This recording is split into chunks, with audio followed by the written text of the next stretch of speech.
Shelley Pernod is the former Global Capability Manager, Leadership Development at BP, and currently the owner of True North Development. Shelley is a native Texan who returned in 2009 after spending most of her career working in the UK and the Netherlands with ExxonMobil, and as owner of risk management consultancy SAS Resources. In 2009, Shelley joined the energy firm BP and experienced the challenges of the Deepwater Horizon incident. This experience fueled Shelley in a drive to really develop authentic leaders that would lead the company to a brighter future. In 2012, she became Global Capability Manager for Leadership Development at BP and was responsible for designing and delivering engaging programs such as Courageous Conversations, aimed at creating a culture that welcomed honest discussions.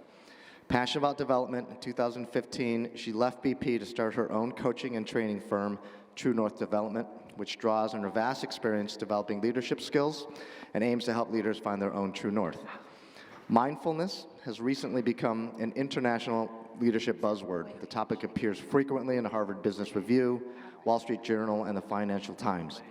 But what is mindfulness really, and why is it so important now for energy companies during these challenging times? Please join Shelley in this session to find out why. All right. Thank you for that. So I realize, because I facilitate a lot of programs, and I realize I've got the graveyard shift. So it's relatively late in the afternoon, and I'm the only thing that's standing between you guys and happy hour.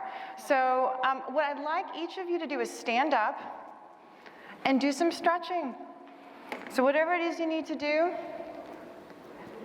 yeah, whatever it is you want to do, whatever feels good. All right. So I'm going to kind of get the blood flowing here a little bit. All right. So when Tanisha asked me, what do you want to talk about today?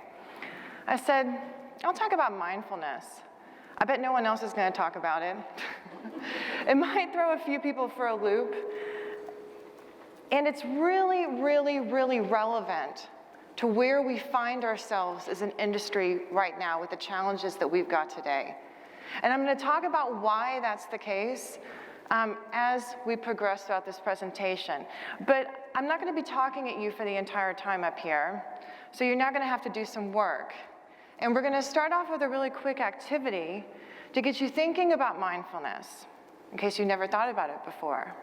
So we're going to use an object in order to do this that each one of you has, because I've been noticing many of you using it throughout the day. The mobile phone.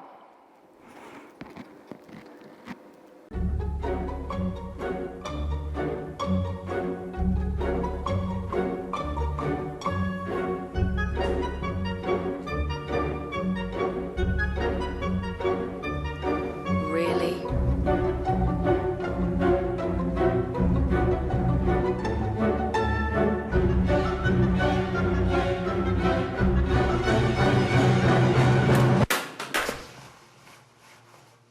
Really?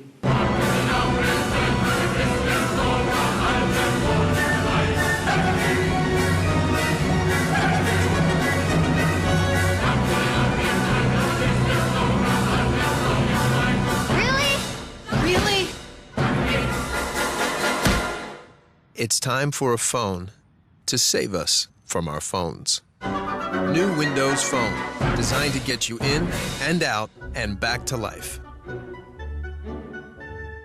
So that was a little bit of a funny take on the phone. And so you've got 5 minutes now in your table groups to brainstorm as many different ways as you can to use your phone more mindfully. Okay, in case you're wondering, well, she hasn't demystified mindfulness yet. What does it actually mean? Just think back to the video you just saw, common sense, 5 minutes. As many different ways as you can come up with to use your phone more mindfully. And I'm going to be asking you to share, so somebody be taking this down.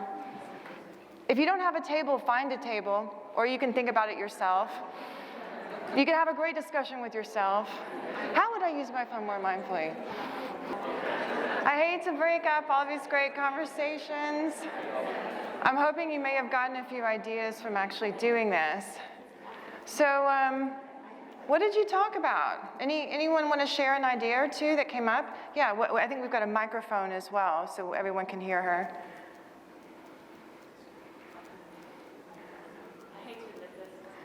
Oh, is the mic on? It is now. I hate Thanks. to admit this, but I go to Walmart, and I use their price, what is it called? Price comparison app. Okay. So every time I go into Walmart, I come back out to my car and I scan my receipt, and I'll know in a couple days if I'm going to get money back. So I have like $17 sitting in here Yes. for whenever I'm going to use it. Drinks are on you? This is not Walmart, but Right. that's what I use it for a lot. Okay, Coupons and stuff. great. All right, so a way of mindfully tracking your purchases. Yeah, okay, what else?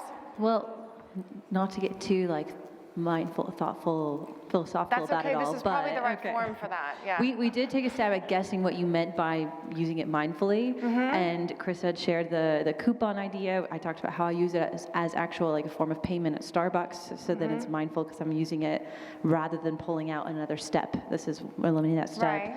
We talked about using it to like data mining or research before you make any kind of decision, minor or major. Right. But then we thought, what does it really mean to use it mindfully? And when you said reference the video, they're all doing multitasking. They're all doing one other thing while they're using their phone. Right. So if we were to truly be mindful about it, Jeremy said it's a tool rather than a habit. So it means that when you want to use your phone, you mindfully stop. Don't walk with it, don't do other things with it. Use it for whatever it's used for, then you put it down, then you move on to your next activity. Absolutely. And I love how you frame that as a tool, not a habit. I'll just give you one example of one thing that I started doing. I teach a course for the University of Texas at Austin on mindfulness, and this is one of the activities that we do. So I always get a lot of really great ideas. And I use Facebook. You know, I've got a business Facebook page. And what I started noticing over time is the more times I just started pulling out my phone, almost like I used to smoke, you know, so it's like this random habit. So I used to pull out my phone, and before you know it, I would just be looking at stuff. And it's almost unconscious. It's like, what am I even looking at the end of the day? So I like your focus on use it as a tool rather than a habit. Anybody else want to share something that they came up with? Yeah, right here in the front. Oh, just so they can hear. Yeah. Sometimes we pass a basket around and collect phones Oh, wow, in meetings. in meetings. Executives actually ask us to do that. Really? Which company do you work for? I have my own company. Sweet, okay. These are clients that do this. Okay, wonderful. Okay, that's a great example. Yeah, because there's nothing like being in the middle of a business meeting and you've got something really important that you wanted to say and you've prepared for this and you look across at the lovely audience and they're all doing this, right? Yeah, thank you for that. So I'm sure that you guys came up with a number of suggestions and you can maybe borrow some from other tables during the happy hour, but I'm going to leave that there. I came across this the other day, and I just thought it was really interesting. You know, I like to read a lot about trends, things that are going on, and it was a Daily Mail in the UK. This is a newspaper. It's in the UK. It was a survey of 2,000 smartphone users, and they asked these 2,000 people a number of questions, and this is what they found. The average user now picks up their phone just made my point right there, yeah. I couldn't have asked for better timing with that. So the average user now picks up their phone 1,500 times a week. So that is over 200 times a day, according to this survey that we're picking up our cell phones. Now you may say, no, surely not. You know, there's apps you can actually get on your phone that will track that will actually tell you the answer as to how much you're picking up your phone. Just in case you're interested, that could be a mindfulness practice for you. So that's the average, supposedly. May not be for you, you know, just something to think about. You reach for your phone at 7:31 a.m. in the morning. Now remember, this is the UK. You know, they're slackers. They start work at 9 a.m. So we probably reach for our phone at 5:30 a.m., 6. You know, we're Estonians. We get to work early. You know, we're getting in there early. We check personal emails, Facebook, and I would add to that work emails as well. I'm guilty of that. I definitely have been in the past. In bed, before I even get out of bed in the morning, I've already got the smartphone, I'm firing off the emails. I don't know how many of you do that, but I see a lot of smiling in the audience right now. So I'm thinking that, and a lot of heads nodding.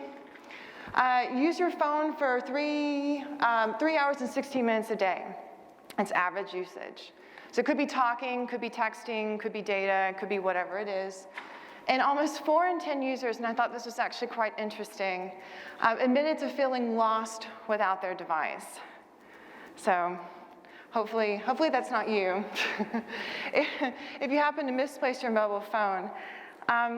So what's interesting about this exercise is I could have asked you to do this for any object. I was having dinner last night with a friend of mine, and we were talking about the car, mindful driving in a car. How many of you have ever had a situation where you maybe kind of came to as you were driving and you couldn't remember the last few miles that you actually drove? Oh, a lot of people, whoa, Houston's dangerous. All right, well, thank God I live in Austin. All right, so something to think about. So why do you think that is? Yeah, I don't know. I've been thinking a lot about this. I've been thinking a lot about mindfulness. It's a personal passion of mine. It's work that I do as part of my leadership development practice at the moment. And we live in a world where we're here, but we're not really here, because we're there. We're thinking about that email that we actually need to send. You're thinking about that phone call that you need to make right now, that next task that you need to be doing. So you're not really here. And I'm going to assert that this actually takes a huge toll on a person. When you really let this get out of control, and for a lot of us, maybe we're starting to fringe up to that little barrier there, we're starting to skirt it a little bit, it can take a toll. And here's the toll that it took, and this could be too much information, but here's the toll it took on me many years ago. So, at the risk of TMI, this was me in 2007. This is obviously a passport photo. I realize now I should have cropped it a heck of a lot more, because you all know my birthday now. So you can figure out how old I am. So that wasn't very mindful of me when I actually put this together the other day, because I was in a hurry when I did it. But yeah, so that was me in 2007 when I was living in the UK. And I worked in the City of London. I worked in risk management for a number of oil companies, had a great job, a lot of responsibility, a lot of stress in my life. At that point, it might be difficult to tell, but I was actually 3 dress sizes bigger than I am now. Because, two-dimensional picture, sometimes it's hard to tell that. And I also smoked a pack to a pack and a half of cigarettes a day. So my life was a little bit out of balance, one might say, at this particular point in time. So why am I bringing this up? And up here talking about this and showing you this lovely picture of myself from many moons ago. So what caused this for me was stress to a large extent. And that's not to say I don't have stress anymore. I started my own business 4 months ago. You want stress? I've got plenty of stress in my life. But what happened was that I didn't know how to deal with it. And so there were a number of things going on in my life. And when I think about the industry that we're working in today, an industry where there's been a lot of change, the oil prices collapsed, people are asking to do more with less, it's a lot of pressure for a lot of people. We often don't think about that. We often don't think about the anxiety, the amount that people are preoccupied. I think it was in David's presentation, he mentioned 97% of people are looking for a job right now within the industry. There's a lot of uncertainty.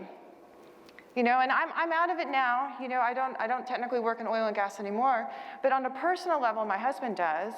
And I'll share a little bit of an anecdote with you. He's a rig manager, an offshore installation manager. And he's very, very good at what he does. And I'm not just saying that because I'm his wife. Great guy. And he was telling me the other day, because he works offshore Brazil, he called me up. He's like, I just don't know what's happening out here. And this really started to bring it home for me, like in a way that really kind of grounded me very, very quickly. I just don't know what's happening. The mistakes that are being made are mistakes that we should not be making. These are mistakes that we know better. I'm scared. For the first time in my entire career out here, I'm scared, and I actually don't know why. Is it any surprise, given what's going on in the industry right now? The margin for error is so thin. You make a mistake, the rig goes off hire for a couple of days. That's a really big deal at the moment. So it is important to talk about this, because people are under a lot of pressure, a lot of strain at the moment, and mindfulness is one of the things that's going to help. At least it did for me. So going back to this picture here of myself, and what started really turning the tide for myself was I discovered yoga many years ago. And this isn't a speech on yoga and why you should go out and do yoga, even though I actually think it's really great, and I teach it now too, and I would totally advocate that for everybody, but I realize that's not realistic. But it opened the door to a lot of mindfulness practices that I started investigating as part of that. And I started looking at ways of integrating them into my life in very, very simple ways. And that's what I'm going to talk to you a little bit more about today. Because this is not practical. So I Googled mindfulness. You put in Google, you look at the images that come up. And quite often when you start thinking about these topics, there's these esoteric pictures that come up. I'm a monk, I'm levitating, I'm meditating, I've got a flowy robe on, I'm saying I'm chanting, whatever it is that I'm doing, right? And this may not be practical for a lot of people. This may not even be realistic. When you think about a mindfulness practice, if this is what you're aspiring to, you're never going to get there. So I want to share with you a simple definition that is practical. So mindfulness, the way we define it, and when I teach the course at UT, this is how we define it, it's the practice of focusing awareness on the present moment. It's the practice of focusing awareness on the present moment. Why do you think we call it a practice? Why is it a practice? Well, say it louder. You have to consistently work at it. You have to consistently work at it. This doesn't just happen overnight. That all of a sudden, boom, I'm here. I've reached this Zen-like Buddhist monk state. This is something that, again, not probably all that attainable, but it's a practice. It's something that you have to work at. Thank you. Why do we say the present moment? Why is it the present moment? Absolutely. Absolutely, absolutely, thank you. So that's all we ever have. That's basically the crux of what she was saying. That yesterday's gone and tomorrow's not here, so we're here now, right? And that's pretty much all mindfulness is. It's ways of bringing yourself into the present moment, and it's a practice that you do over time of focusing your awareness in the present. Yeah? It's a way of making it digestible. Absolutely. It's also a way of making it digestible by calling it a practice. Yeah, and I'm going to speak a little bit more to that, so hopefully you'll see that in a little bit more detail here. So here's some simple ways to actually practice. So the first is something called square breathing. Has anyone ever heard of square breathing before? Any hand go up at all? Wow, nobody. Okay, this is brand new, awesome. Okay, so I learned this a year or so ago at a meditation retreat in Colorado. What's also quite interesting about square breathing is that the US military uses it. The US military is a very big fan of square breathing, and they use it with a lot of their troops. So you can arm someone with a gun and send them into a battle zone. You need to give them something to calm their mind a little bit. So the US military is a big fan of this as well. So let's practice. All right, so get comfortable in your chair. Put your feet on the floor. Feel the ground beneath your feet. And what you're going to do is inhale for a count of 4, then exhale for a count of 4, then hold that. Wait, hold on, sorry. Inhale for a count of 4, hold it for a count of 4, exhale for a count of 4, and hold that for a count of 4. So let me say that again, because I'm blonde and I messed it up. All right, so inhale for a count of 4, then hold that breath for a count of 4, exhale for a count of 4, and hold that for a count of 4. All right, can we do it? I'll talk you through it, all right? Inhale, 2, 3, 4. Hold it, 2, 3, 4. Exhale, 2, 3, 4. Hold it, 2, 3, 4. Inhale, 2, 3, 4. Hold it, 2, 3, 4. Exhale, 2, 3, 4. Hold it, 2, 3, 4. Very simple. You can do that as many times in the day as you like. My husband's getting a crash course in all of this right now, by the way. But it's a great way of just starting to calm the mind. You can do this before you go into a difficult meeting. You can do it during a difficult meeting. Someone says something that really irritates you, start the square breathing right then and there in the meeting. Nobody will know that you're actually doing it. All right, so very good tip, first one. The second, mindfulness blocks. So recognizing and addressing mindfulness blocks. So we talk a lot about this when I teach for UT. So mindfulness blocks, they're things that take you out of the present moment. So they're things that either suck you into the past, where you're feeling guilt about something, or you're mad about something that happened, or whatever it is that happened in the past. So it's something that brings you there, or it's something that sucks you into the future. So I was worried about putting together maybe this presentation. I'm sitting there worried about it. I'm worried about the future, something that's going to happen in the future. So there's a bit of self-awareness inherent in this, and we work a lot with this at the course I do at UT, but it's all about getting that self-awareness where you start to recognize the things that are coming into your day-to-day that are actually blocking you, okay? The third, mindful eating. What do you think mindful eating is? Slowly? Yeah, absolutely. Eating maybe slower? Yeah. So, eating when you're actually hungry. Absolutely. Versus just mindlessly eating just because it's there or just because it is fun to do. Yeah. So eating slower, eating when you're actually hungry. What else? Yeah. Going to the table to eat versus sitting in front of the TV, because I absolutely will sit there and just keep going and bringing it to my mouth and like not realizing how much I ate. I do that with potato chips. Yeah, yeah, absolutely, in front of the TV. So sometimes it's actually going to a specific place to eat that you associate with eating as opposed to just sitting in front of the TV. Yeah. So it's all about making more of an event even out of eating. We often don't even taste our food. I mean, this might seem quite basic, for a lot of you in this room, but we often just eat as quickly as possible as a means to get to the next thing that we have to do in the day. Something to think about. Mindful movement. So what do you think could be mindful movement? Anybody? Just yell it out. Exercise, absolutely.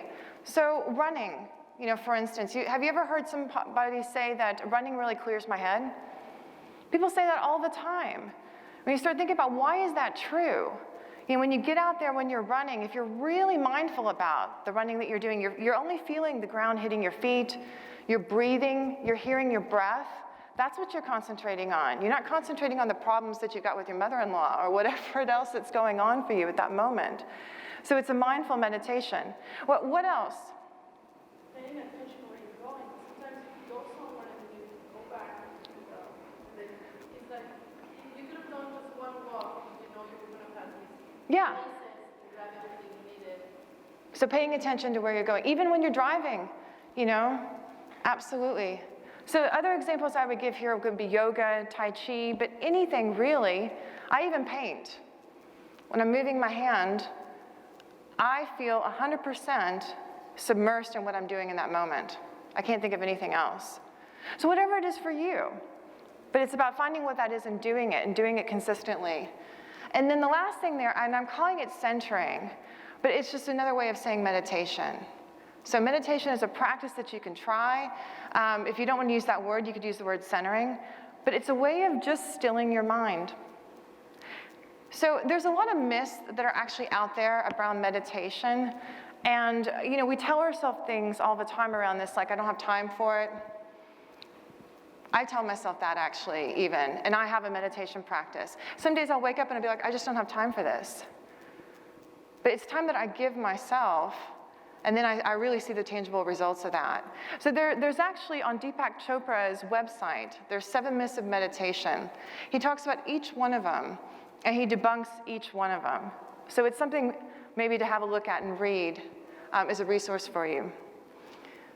All right, so I want to just kind of, because I'm getting towards the point where I'm going to wrap this up. And I want to spend a little bit of time just talking about where you could go to learn more about any of this. So if this is a topic you're interested in, mindfulness, you can reach out to me. There's also an institute called the Langer Institute. It was formed by a woman by the name of Ellen Langer. She works for Harvard, and she was the first woman in the psychology department at Harvard. And she's so passionate about mindfulness, she now has her own institute. They do a lot of work for corporations. They do fantastic work, actually. And they do a lot of consulting projects, so you can find them online. There's also the Institute for Mindful Leadership. A really interesting story about this one. The woman who founded it used to be the general counsel for General Mills. And she became so empowered by what she learned at a mindfulness course that she actually quit her job and started this institute. And they do amazing work. They do retreats. They do consulting for corporations as well, and small businesses. Mindfulness-based stress reduction. MBSR. So that's an acronym that's sometimes thrown around. That comes from Jon Kabat-Zinn. I don't know if any of you have heard the name of Jon Kabat-Zinn, but he's wrote a lot of books on mindfulness. He teamed up with the University of Massachusetts, and they offer mindfulness-based stress reduction programs.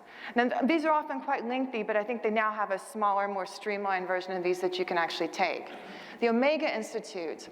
And then another thing I want to point out, because I wanted to make this as practical as possible for the audience that we've got. And it's one thing to sit here and talk about, instituting a meditation program at work. And, Whole Foods is doing this, Google's doing this. But sometimes these companies seem a bit, oh, that's Whole Foods. So I came across this example the other day, because this is not Whole Foods or anything like Whole Foods. This is a company called BlackRock Capital. And they are the world's largest asset management firm, according to their website. And they have, and it's been getting a lot of publicity actually at the moment, they've got a meditation program that's grounded in tangible results.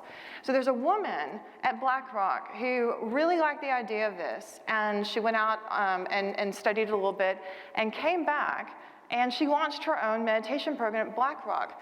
And there's a blog there that gives 5 tips on actually how she did that. This program is now throughout the entire company of BlackRock Capital. They have a huge participation, and there's 50 volunteers that run this all over the globe. So it's not, you're not talking about a huge amount of cost to actually put something like this together. Okay, and this stuff works, and here's why. So in order to prove this, because she first only launched it in a certain part of the business, they hadn't rolled it out globally yet, she got 500 testimonials. Personal testimonials, anecdotes of people saying what a difference this had made in their lives. They did a survey as well. 91% believed it positively added to the culture. 88% would recommend it to a colleague. 66% experienced less stress or are better able to manage stress as a result of this. 63% are better able to manage themselves at work. 60% experienced increased focus, mental resilience, and better decision-making. 52% better manage relationships with peers at work. It goes on and on. 46% experience increased innovation and creativity. These are all the benefits of mindfulness that are touted out there at the moment. Innovation. You can get this slide deck, by the way. I see you taking pictures of it. Yeah, no worries. So I just wanted to pause there, and hopefully you've gotten a few practical things that you can take away from this today. It might have thrown you for a loop a little bit. It was intentional, and I'm actually going to close with something from a Buddhist monk.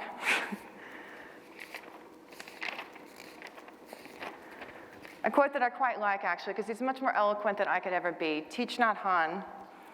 Every day we are engaged in a miracle which we don't even recognize. A blue sky, white clouds, green leaves, the black curious eyes of a child, our own two eyes, all is a miracle. Thank you. I'll take any questions you've got.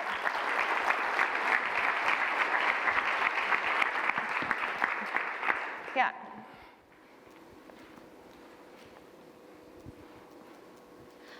How have you linked mindfulness to safety and worked with any organizations on practicing mindfulness in order to improve safety records? Yeah, that's a fabulous question. So I know that there's been a lot of research out there where they actually have done that. I have not participated in any of that research. I would check out the Langer Institute for information like that, because that's the kind of work that actually Ellen Langer gets involved with, where they do a lot of studies where they'll actually link mindfulness to tangible outcomes. I think there's also somebody talking on a topic that may have some parallels with this tomorrow, and he might be able to comment on that as well. Yeah, there's another question right there. Hi, Shelley. Hi. You had mentioned right at the top that you do some work around leadership development that connects these two. Can you talk a little bit more about that? Yeah. So what I do at the moment, I've got a one-day program, because I'm quite passionate about this. I mean, this is one of the things that I've been trying to bring into the business world for quite a long time. And I've got a one-day program where I actually go into a lot more detail on each of these topics. And it's a very experiential program. I do it for the University of Texas, but I also do that, for whoever. And that's what I do. And I'm also writing a book on mindfulness at the moment too. It's kind of my pet project. So that's how I use it. When I was back at BP, we were using it in different ways. And it just started to take off right before I left BP. So you started to see kind of like a grassroots mindfulness thing going on in the organization. There were a lot of lunch and learns people were putting on. We were building it into some of our leadership development programming around the theme of resilience.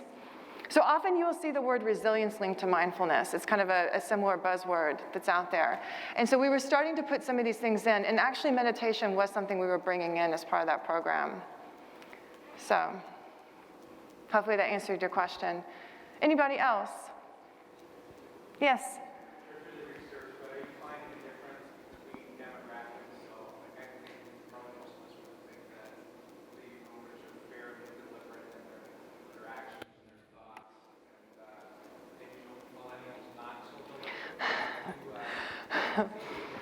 That would be great research to have, especially for the millennials. So the question was around, are you seeing any differences in demographics, in age groups around how mindful a certain group is as opposed to maybe a different group?